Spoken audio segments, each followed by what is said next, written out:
বিসমিল্লাহির রহমানির রহিম। এই বেটা ওই 40 বছর সভাপতি আছে আওয়ামী লীগের।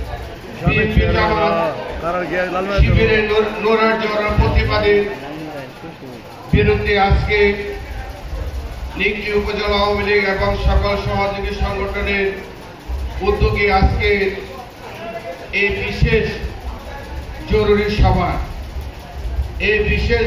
সভায় সভাপতিত্ব করছেন নিকলি উপজেলা আওয়ামী লীগের সংগ্রামী সভাপতি, আজকে সভাপতি জনাব কারার সাইফুল ইসলাম। এই মুহূর্তে সভায় উপস্থিত আছেন আমাদের সবচেয়ে বয়োজ্যেষ্ঠ, আমাদের সকলের মুরব্বী, সাবেক সভাপতি জনাব কারার গিয়াসউদ্দিন সাহেব সহ আমাদের উপদেষ্টা মণ্ডলীর সকল সদস্যবৃন্দ, আমাদের নিকলি উপজেলা আওয়ামী লীগের সিনিয়র সহসভাপতি জনাব ইকবাল ভাই সহ আমাদের সহসভাপতি মণ্ডলীর সকল সদস্যবৃন্দ, আমাদের নিকলি উপজেলা আওয়ামী লীগের সংগ্রামী সাধারণ সম্পাদক অ্যাডভোকেট আসাদুল হক লিটন সহ আমাদের আসাদুল হক লিটন সহ সকল সম্পাদক মণ্ডলীর সদস্যবৃন্দ, সকল উপজেলা আওয়ামী লীগের সদস্যবৃন্দ, নিকলি 7 ইউনিয়নের সভাপতি, সাধারণ সম্পাদক, union committee, word committee, Jubo League, Chhatra League, স্বেচ্ছাসেবক লীগ, কৃষক লীগ, শ্রমিক লীগ, সৈনিক লীগ, মৎস্যজীবী লীগ, তাঁতি লীগ, সর্বস্তরের নেতৃবৃন্দ যারা উপস্থিত হয়েছেন সবাইকে আমার পক্ষ থেকে আন্তরিক শুভেচ্ছা অভিনন্দন। আজকে 25 তারিখ আমাদের থানা কমিটির ওয়ার্কিং কমিটি, থানা উপজেলা ওয়ার্কিং কমিটির মিটিং এর কথা ছিল। এই উপজেলা ওয়ার্কিং কমিটির মিটিং থেকে আজকে শিডিউল করার কথা ছিল যে আমরা কখন, কোথায়, কোন ওয়ার্ডের, কোন ইউনিয়নে আমরা সম্মেলন শুরু করব। আওয়ামী লীগ সহ সকল সংগঠন আমরা নতুন ভাবে সাজাবো, এটা আমাদের কর্মসূচি ছিল আজকে। যাই হোক, দুর্ভাগ্য হলো দেশের বর্তমান পরিস্থিতির কারণে আজকের এই ডেটটি আগামী আগস্ট মাসের 12 তারিখ নেওয়া হয়েছে। এই আগস্টের 12 তারিখ ইনশাআল্লাহ আমরা দিনক্ষণ ঠিক করব। আগামী সেপ্টেম্বর মাস থেকে কোন তারিখে কোথায় যাব, কোন ওয়ার্ডের সম্মেলন করব, এই 12 তারিখ আমরা নির্ধারণ করব।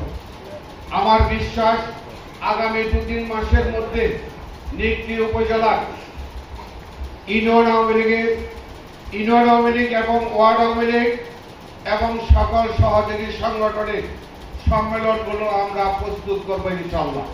এটা আমার বিশ্বাস। যদি 6 মাস লাগে বা 1 বছরও লাগে, আমরা এর মধ্যে সকল সংগঠনগুলো আমরা শেষ করব।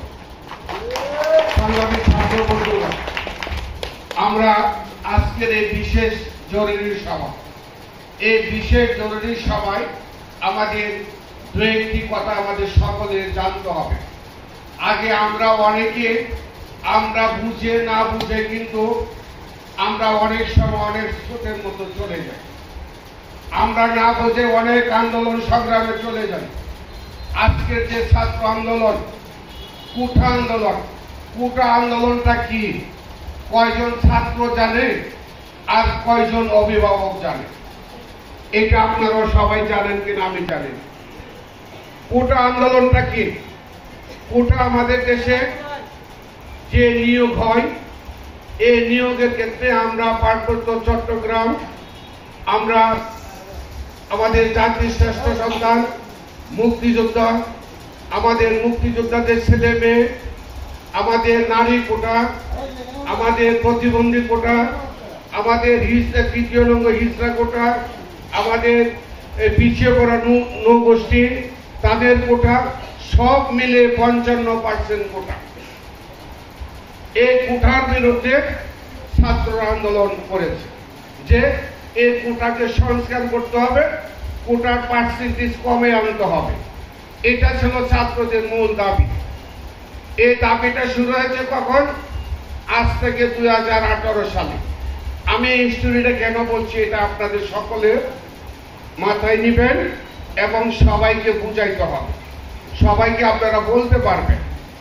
এই 2018 সালে প্রথম ছাত্ররা যখন আন্দোলন করলো ঢাকা ইউনিভার্সিটির ছোট্ট আকারে যে আমরা কোটা সংস্কার চাই, তখন এই বর্তমান নেত্রী মাননীয় প্রধানমন্ত্রী জননেত্রী শেখ হাসিনা পরিষ্কার ভাষায় বলেছিলেন যে তোমাদের আন্দোলন সঠিক, তোমাদের আন্দোলনের যুক্তি আছে, এত পার্সেন্ট কোটাতে সম্ভব না, কোটা পরিবর্তন করতে হবে। এটা আমার সরকারই কিন্তু স্বীকৃতি দিয়েছে। এই কোটা সংস্কারের জন্য বর্তমান সরকার এটার পক্ষে। তখন মাননীয় প্রধানমন্ত্রী যখন এই সিদ্ধান্ত দিলেন, একটি পরিবর্তন জারি করলেন যে কোটা আমরা সংস্কার করব, এই মুহূর্তে আমাদের মুক্তিযোদ্ধার ছেলে মেয়েরা, নারী নেত্রীরা, এই ক্ষুদ্র নৌগোষ্ঠী সবাই মিলে যারা কোটার সুবিধা পাইতেন সবাই মিলে যে হাইকোর্টে কিন্তু রিট করে দিলেন।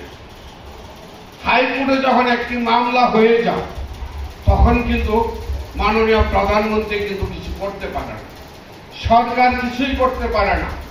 একটি মামলা যখন চলমান থাকে তখন সরকার কিছুই করতে পারে না। তখন সরকার কিন্তু এটা পার্টি হয়েছে। আমরা সরকার পার্টি হয়ে মামলা আমরা ফাইটিংয়ে গেছি। এই বিভিন্ন ঝামেলা, করোনা, এটা সেটা, রাশিয়া ইউক্রেন যুদ্ধ, বিভিন্ন কারণে এই দীর্ঘ সময় লেগেছে। 18 থেকে আজকে 24-এ শুধু করোনার জন্য গেছে 3 বছর, নাহলে অনেক আগে এটার সমাধান হয়ে যেত। আমরা সরকার এটা পাইতে গেলাম, যাওয়ার পরে আমরা রাইট আমাদের পক্ষে আনতে পারিনি।